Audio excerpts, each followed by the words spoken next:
Nandito ako sa Japan ngayon at titikim tayo ng Japanese convenience store snacks. Hulaan nyo kung saan ako pupunta, walang ganito sa Pilipinas. Grabe, the best talaga ang 7-Eleven sa Japan. Parang lahat ata ng gusto mong bilhin nandito na. Sobrang dami! Let's try this Ano kaya to? Mukha siya mochi. So, let's buy. Oh, may brulee sila guys Siyempre, add to cart. Parang sikat din to. Kainin natin guys, tara. Add to cart. Yakult ba to? Ang laki ng Yakult nila dito Add to cart. May Japanese Arigato. Tikman na natin. Una natin titikman itong pudding.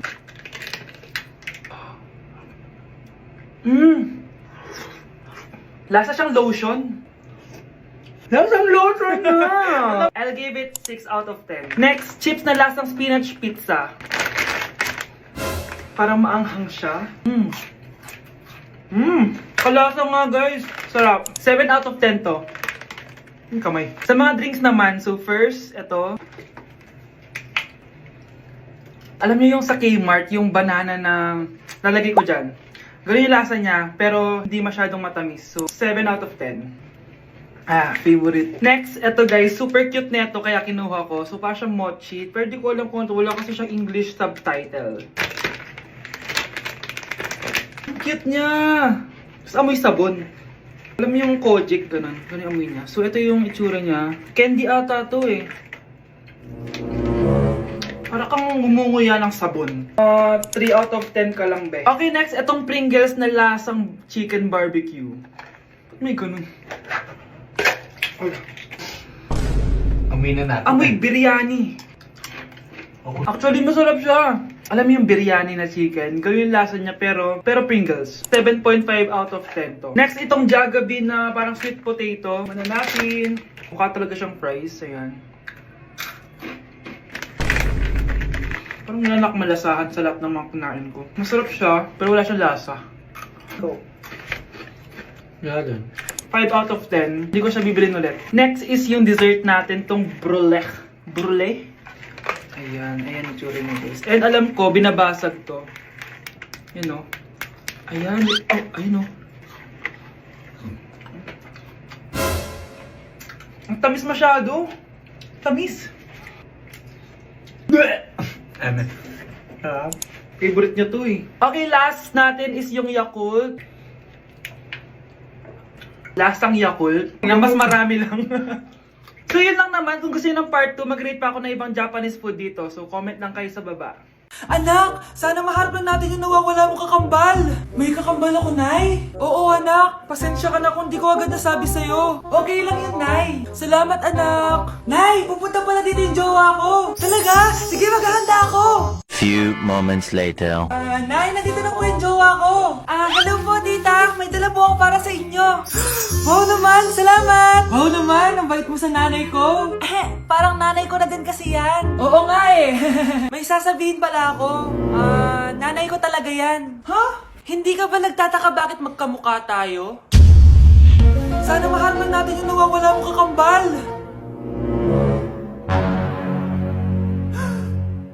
Ako, ang nawawala mong kakambal.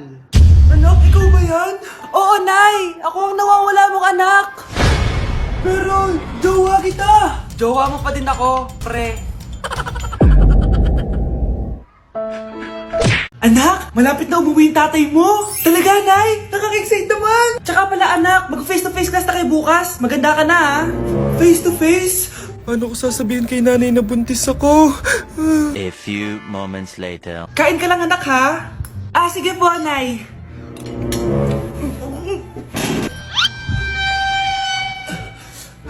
Anak, may sakit ka ba? Wala po, Nay. Buntis ka? Opo, Nay. Kaya di po ako pwede mag face-to-face. Paano ka mabubuntis wala ka naman jowa? Meron po akong jowa, Nay. Tinago ko po sa inyo. Okay lang yan, anak. Tanggap pa rin kita. Darling, andito na ako. Andito na pala tatay mo. Darling, eto na pala yung anak natin. Hi, Tay.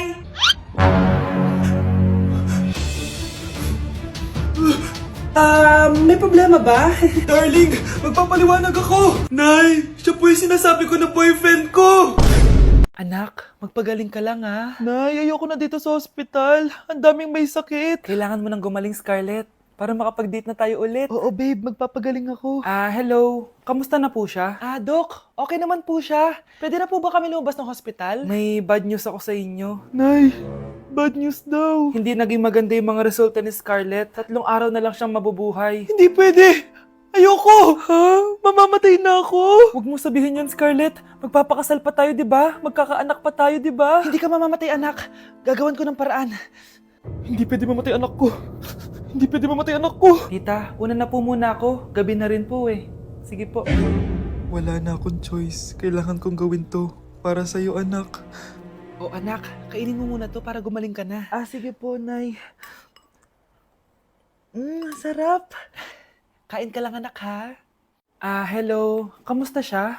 Doc, parang lumakas ako ngayon. Talaga, anak? Malakas ka na? May good news ako sa inyo. Naging okay lahat ng results ni Scarlett. Grabe, parang himala. Pwede na kayong lumabas dito sa ospital. Makakalabas na tayo ng ospital, Nay! Oo, anak. Gagawin ko lahat para sa'yo, anak. Sa wakas, nakauwi na din tayo, Nay. Namiss ko tong bahay natin. At dahil dyan, pagluluto kita ng paborito mong ulam, anak, para di ka na magkasakit. Grabe, ang sarap naman neto, Nay. Parang kakaiba yung karne neto, pero ang sarap. Kain ka lang, ha? Teka, Nay. Dumating po ba yung boyfriend ko? Nandito siya, anak. Totoo, Nay? Nasaan siya? Babe? Ayan siya. Kinakain mo.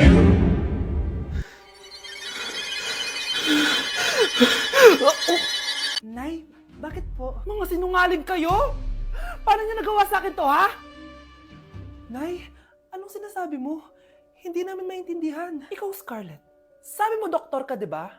Bakit katulong ang trabaho mo sa New York, ha? Nay, Ikaw, Brianna. Teacher ka, di ba? Bakit nakita ka nilang nasa bar at sumasayaw-sayaw ka pa? Ikaw, Michael. Akala ko may engineer na ako. Ngayon pala, nangi-scam ka lang ng tao! Bakit niyo tinago sa akin to, ha? Nay, hindi kasi ako nakapasa bilang nurse sa New York. Sabi nila, mas magaling kasi talaga si Brianna compare sa akin. Kaya rumakit muna ako bilang katulong para makapag-aral ulit. Oo, Nay. Sumasayaw ako sa bar. Pero di ko binibenta ang katawan ko. Kailangan ko lang yung pera para makagraduate na ako bilang teacher. Ayoko na kasi manghingi sa'yo eh. Ang baba kasi ng sweldo ng engineer, Nay. Kaya humanap ako ng paraan para kumita ng pera. Alam ko mali ang pagiging scammer pero yun ang bumuhay sa akin, Nay. Mga anak! Sana sinabi niyo sa akin. Pamilya tayo dito, diba? Magtutulungan tayo. Bakit tinago niyo sa akin? Natakot kasi kami, Nay, na baka ma-disappoint ka namin. Alam kasi namin yung paghihirap mo. Mapag-aral lang kami. Anak ko kayo. Gagawin ko lahat para sa inyo. Sa tingin niyo ba hindi ko kayo tatanggapin, ha? Kaya itigil niyo na yung mga ginagawa niyo. Lalo ka na, Miguel! Opo, Nay. Sama-sama tayong bumangon. Nay, sorry. Wow, ang sweet naman. Isa ka pa. Gusto mo talaga masira itong pamilya namin, no? Lumayas ka dito, pamilyang peke! Ano? Palibhasa, di ka mahal ng pamilya mo. Mga ate, kuya, proud pa rin kami sa inyo. Mga anak, simula ngayon, sama-sama na tayo, ha? Walang iwanan at walang magtatago, ha? Promise? Promise, Nay. Hindi na kami magtatago.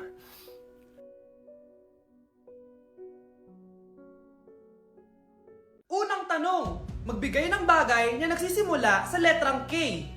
Okay, Samantha? Kuko? Kuko is 3 points lang. Sayang. Okay, ikaw naman, Scarlett. Sisimula sa K. Kifi! Kifi is the top answer! Yes! Okay, next. Magbigay ng parte ng katawan. Scarlett, dahil ikaw ang nakahula ng top answer, ikaw ang mauuna. Pantog! Basic. Pantog is 10 points. Ha?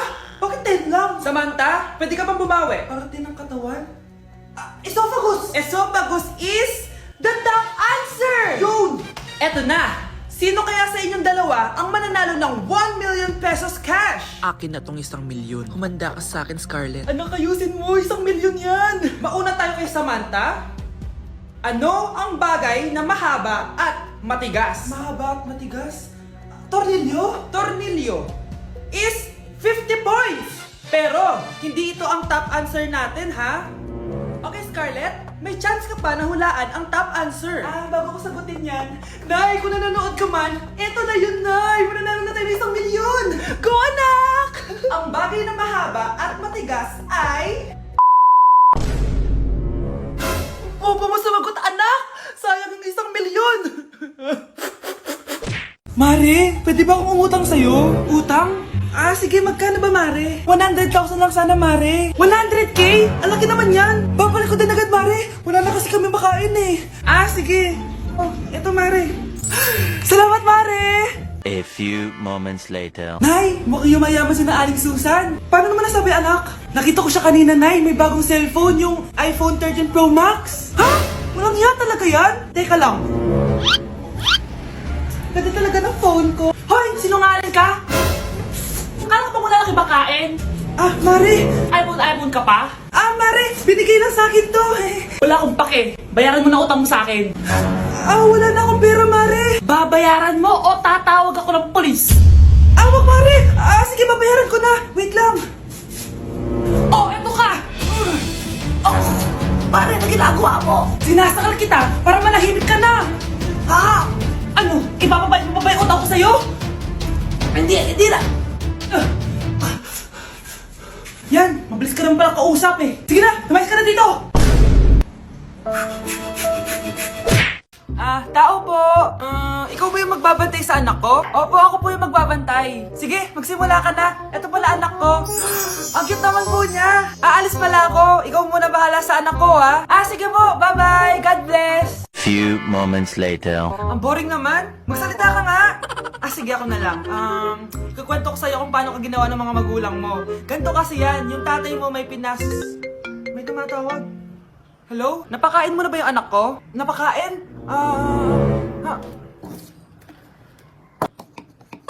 Ito! Kumakain na siya! Okay, sige. Good, baby. Papainumin na kita ng vitamins mo, ha?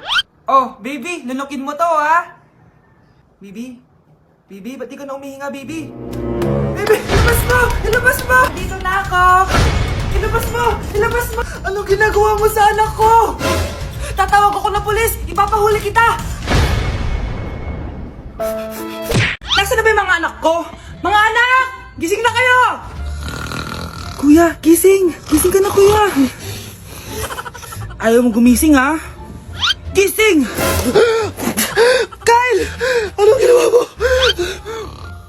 Munda ka sa akin! Good morning, babe! Kamusta tulog mo? Eto, napanaginipan ko si Nicole. Sino si Nicole? Kapit mo yun, no? Aso namin yun, baliw. Kala ko may iba ka na eh. I love you, babe. Ano ba yan, ate? Ang aga-aga. Jowa inaatupag mo. Huwag ka nga epal. Ikaw nga puro aral eh. Humanap ka nga ng jowa mo. Kesa naman sa'yo, puro lande. Kaya puro kabagsak. Ang tagal bumaba ng mga ina. Sabing bumaba na kayo eh. Sabing bumaba na kayo. Manda kayo sa akin. Sabing bumaba na para kumain eh. Ilalak ko tong pinto. Huwag na kayong bababa. Lagot kayo. Yan, ang babagal nyo kasi. Kakausapin ko na lang yung baby ko. Ba't di pa kasi kayo bumaba? Gutom na ako. Bahala kayo dyan. Ang iingay nyo. Ay, nakaka-stress. Magti-tiktok na lang ako.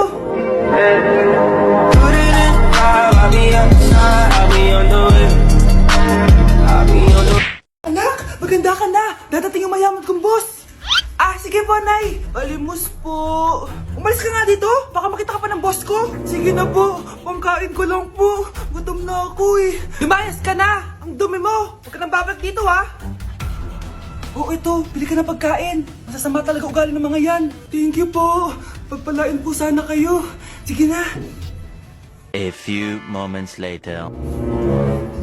Boss, kamusta? Alam mo naman bakit nandito ako, di ba? Oo. Bibigyan mo ko ng pera. Tama. Dahil ang bait mong tao. Wow, Nay. Yayaman na tayo. 1,000,000 ang laman nito. Salamat. Ops. Hindi mo to deserve. Bakit naman? Ang bait ko kaya. Tumutulong kaya ako sa kapwa ko. Parang di naman, Nay. Nay, pumasok yung mabahong pulubi, oh. Bakit nandito na naman yan? Boss, pinaalis nila ako kanina. Naalala niyo ba siya? Tauhan ko yan. Sinabihan pa akong madumi. Joke lang yun. Ito naman. Shh! Ibibigay ko to sa karapat-dapat at hindi ikaw yun. Ikaw ang karapat-dapat na makatanggap nito. Sa akin? Milyonaryo na ako! Hindi pwede to. Sa akin dapat yan eh. Kayo ang tunay na mababaho. Eto. 5 piso. Pampalubag loob. 5 piso!